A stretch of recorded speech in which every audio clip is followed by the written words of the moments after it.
Hello everyone, आज quantum numbers के बारे में बताएंगे। क्वांटम नंबर्स क्या होता है? A set of numbers used to describe the position and energy of the electron in an atom are called quantum numbers.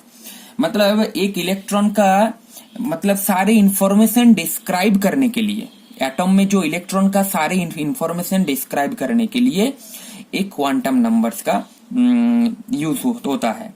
तब यहाँ पर क्वांटम नंबर्स इलेक्ट्रॉन का क्या क्या डिस्क्राइब करते हैं? एनर्जी डिस्क्राइब करते हैं, पोजीशन डिस्क्राइब करते हैं, स्पिन डिस्क्राइब करते हैं इलेक्ट्रॉन का, ये सब कुछ डिस्क्राइब करते हैं। इलेक्ट्रॉन कौन सा सेल में प्रेजेंट है, कौन सा सब सेल में प्रेजेंट है, उस सब सेल का ओरिएंटेशन क्या है और इलेक्ट्रॉन का स्पिन क्या है, ये सब कुछ क्वांटम नंबर से पता चलता है। तो फर्स्ट यहाँ पर ये जो क्वांटम नंबर्स है, क्वांटम नंबर्स 4 टाइप्स का होता है। There are 4 quantum numbers. First होता है प्रिंसिपल क्वांटम नंबर। ये होता है principal quantum number. Principal quantum number इसको एन से डिनोट करते हैं, स्मॉल एन से।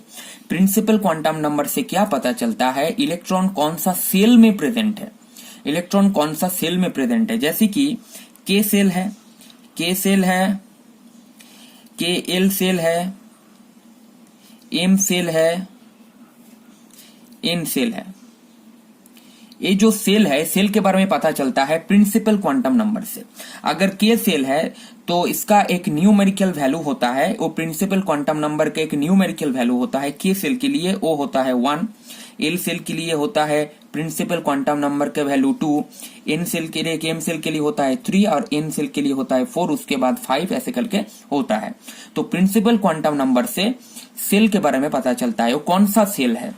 अगर एन का वैल्यू 1 है मतलब वो के सेल है, एन का वैल्यू 2 है मतलब वो एल सेल है, एन का वैल्यू 3 है मतलब वो एम, और एन का वैल्यू 4 मतलब वो एन सेल। तो प्रिंसिपल क्वांटम नंबर से सेल के बारे में पता चलता है। सेकंड होता है azimuthal quantum number. Azimuthal quantum number, azimuthal quantum number को स्मॉल एल से डिनोट करते हैं। एजीमुथल क्वांटम नंबर से क्या पता चलता है? एजीमुथल क्वांटम नंबर से सबसेल के बारे में पता चलता है। सेल के भीतर जो सबसेल प्रेजेंट है, सब सेल में जो सबसेल प्रेजेंट है उसके बारे में पता चलता है एजीमुथल क्वांटम नंबर से। अगर एल का वैल्यू क्या होता है? एन का एक वैल्यू के लिए एल का वैल्यू होता है, एल होता है 0 to n-1। एल का वैल्यू होता है 0 to n-1। जैसे कि यहाँ पर एग्जांपल दे रहे हैं, if n equal to 1, if n equal to 1 then l equal to क्या होगा? Then l equal to 0 to n-1। n का वैल्यू 1 है मतलब 1-1 मतलब 0, मतलब एक ही वैल्यू उसका होगा 0। अगर n का वैल्यू 2 है, अगर n का वैल्यू 2 है तो l का वैल्यू क्या होता है? 0 to n-1 तक, 0 to n-1 तक। तो l का वैल्यू होगा एक 0 और n-1 मतलब 2-1 मतलब 1, तो एक होगा 0 और एक होगा 1। ठीक है। अगर n का वैल्यू 3 होता है तो l का वैल्यू क्या होगा? 0 to 3-1 मतलब 2, तो यहाँ पर 2 हो रहा है मतलब 0 to 2, 0 to 2 मतलब क्या होता है? एक होता है 0, एक होगा 1, एक 2, मतलब 0 to n-1 मतलब 0 भी होगा, 1 भी होगा, 2 भी होगा। अगर n का वैल्यू होता है 4 तो 0 to 4-1 मतलब 3, 0 to 3, 0 to 3 मतलब यहाँ पर होगा 0, एक होगा 1, एक होगा 2 और एक होगा 3। तो ये होता है एजीमुथल क्वांटम नंबर का वैल्यू। अब ये जो नंबर है, इस नंबर से सबसेल के बारे में आइडिया होता है। अगर एल का वैल्यू 0 होता है, 1 होता है, 2 होता है, 3 होता है, तब उसका जो सबसेल होगा, कौन सा सबसेल होगा? वो एस सबसेल होगा। अगर एल का वैल्यू 0 होता है तो एस सबसेल, एल का वैल्यू 1 होगा तो होगा पी सबसेल, अब ये होगा डी सबसेल, अब ये होगा एफ सबसेल। अगर 4 होता है तो यहाँ पर होगा जी सबसेल, मतलब ऐसे करके सबसेल होता है। तो सबसेल के बारे में आइडिया मिल जाता है यहाँ पर। अगर एल का वैल्यू 0 है तो मतलब वो सबसेल कौन सा है? एस सबसेल है। अगर एल का वैल्यू 0 और 1 है तो कौन सा सबसेल है? एस भी है और पी भी है। ठीक है। ऐसे करके एजीमुथल क्वांटम नंबर के क्वांटम नंबर से सबसेल के बारे में आइडिया मिल जाता है। अब 3 क्वांटम नंबर कौन सा होता है? वो मैग्नेटिक क्वांटम नंबर होता है। Magnetic quantum number, magnetic quantum number को स्मॉल एम एल से डिनोट करते हैं, स्मॉल एम एल। तो इसका भी एक वैल्यू होता है। एल के एक वैल्यू के लिए एम एल का मैग्नेटिक क्वांटम नंबर का वैल्यू क्या होता है? -L टू प्लस एल तक पूरा वैल्यू होता है इंक्लूडिंग जीरो, मतलब minus L two plus L तक सारे वैल्यू होगा। अगर इफ एल इक्वल टू अगर 1 होगा तो एम एल का वैल्यू कितना होगा, -1 2 + 1 इंक्लूडिंग जीरो।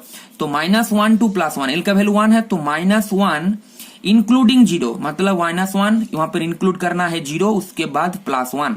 अगर एल का वैल्यू 2 है तो एम एल का वैल्यू क्या होगा, -2 2 + 2, 2 है तो इसलिए -2 2 + 2, तो -2, उसके बाद होगा -1, उसके बाद होगा 0, उसके बाद होगा +1 और उसके बाद होगा +2, मतलब इतना वैल्यू पॉसिबल है। -1 0, अगर यहाँ पर 3 होता, अगर एल का वैल्यू 3 होता तो एम एल का वैल्यू क्या होगा, -3 2 + 3। अब जितना वैल्यू वहां पर पॉसिबल है -3 से +3 तक, -3 से -3 हो सकता है, -2 भी होगा, -1 भी होगा, उसके बाद 0 भी होगा, +1 भी होगा, +2 भी होगा और +3 भी होगा, मतलब इतना वैल्यू पॉसिबल है। ठीक है, अगर एल का वैल्यू 0 होता है तो एम एल का वैल्यू यहाँ पर -0 2 + 0 इंक्लूडिंग जीरो, मतलब वो 0 ही होगा।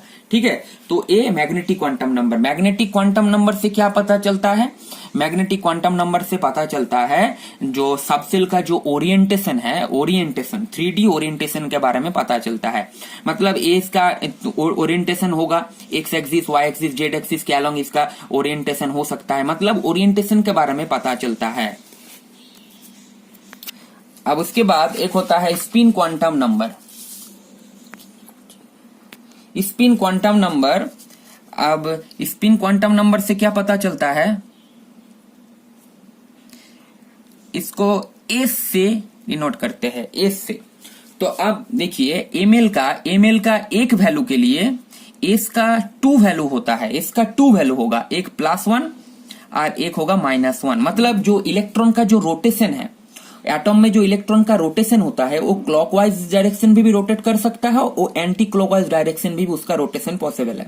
तो एक इलेक्ट्रॉन का अगर एम एल का वैल्यू 1 है, मतलब 0 है, तो मतलब एक वैल्यू के लिए एस का 2 वैल्यू होता है। अगर एम एल का वैल्यू 0 होता है तो एस का वैल्यू होगा +1 एक हो सकता है, एक -1 हो सकता है।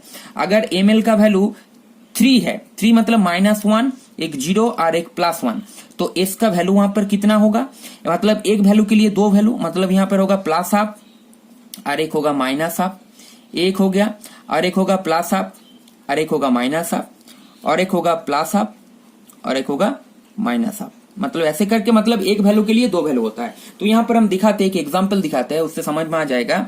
पूरा एक इलेक्ट्रॉन का पूरा इंफॉर्मेशन बताते हैं। जैसे कि मान लीजिए के सेल है, के सेल का जो इलेक्ट्रॉन है, के सेल में कितना सब प्रेजेंट है इलेक्ट्रॉन्स, उसका सारे क्वांटम नंबर का वैल्यू बताते हैं। तो के सेल के लिए क्या होता है, n = 1। फर्स्ट जो के सेल होता है उसके लिए n का वैल्यू होता है KL, के सेल के लिए L होता है। अब यहाँ पर के सेल के लिए n का वैल्यू होगा 1, n का वैल्यू 1 होगा। अब वहां पर L का वैल्यू क्या होगा, L का वैल्यू होता है 0 to n-1, 0 to n-1 मतलब 1 - 1 मतलब 0, मतलब L का वैल्यू 0 हो जाएगा। अब ml का वैल्यू भी यहाँ पर क्या हो जाएगा, 0 हो जाएगा, क्यों -L to +L, तो 0 to 0 मतलब यहाँ पर 0 ही होगा। और यहाँ पर S का वैल्यू जो होगा वो एक वैल्यू के लिए +1 होगा और एक -1 होगा। ठीक है, अब यहाँ पर L सेल के बारे में बताते हैं। L सेल का इलेक्ट्रॉन का सारे क्वांटम नंबर्स का वैल्यू बताते हैं। यहाँ पर एल सेल के लिए n का वैल्यू होगा 2, पहले बता दिए थे। अब वहां पर L का वैल्यू क्या होगा, L का वैल्यू होगा 0 to n-1, 0 to n-1 मतलब एक होगा 0 और एक 2 - 1 मतलब 1, 0 और 1। तो यहाँ पर 0 1 मतलब उसका मतलब है यहाँ पर 0 मतलब A सब सेल है और P सब सेल है। ठीक है, मतलब A सब सेल और एक P सब सेल। ठीक है, अब ml का वैल्यू क्या होगा, -L to +L, तो -L to +L। अब देखिए इसके लिए एक वैल्यू होगा, मतलब एक वैल्यू होगा 0 जो S के लिए होगा, और एक ml के लिए होगा 1 मतलब -1, एक 0 और एक +1। हर एक वैल्यू के लिए ml का अलग अलग वैल्यू होगा। तो यहाँ पर AP के लिए है। ठीक है, और S के लिए क्या होगा, इसके लिए +1 -1, इसके लिए +1 -1, इसके लिए +1 -1, इसके लिए +1 -1, मतलब टोटल 8 वैल्यू होगा। ठीक है, टोटल 8 वैल्यू होगा। 4 इंटू यहाँ पर मतलब एक +1 -1 करके ऐसे टोटल 8 वैल्यू होगा। ठीक है, टोटल 8 वैल्यू तक यहाँ पर जाएगा। तो ऐसे करके पूरा मतलब क्वांटम नंबर्स के वैल्यू निकालते हैं किसी भी सेल का, के सेल हो, एल सेल हो, एम सेल हो, एन सेल हो, ओ सेल हो, ऐसे करके सारे क्वांटम नंबर्स के वैल्यू निकालते हैं। ठीक है, अब ये है क्वांटम नंबर्स। Thank you.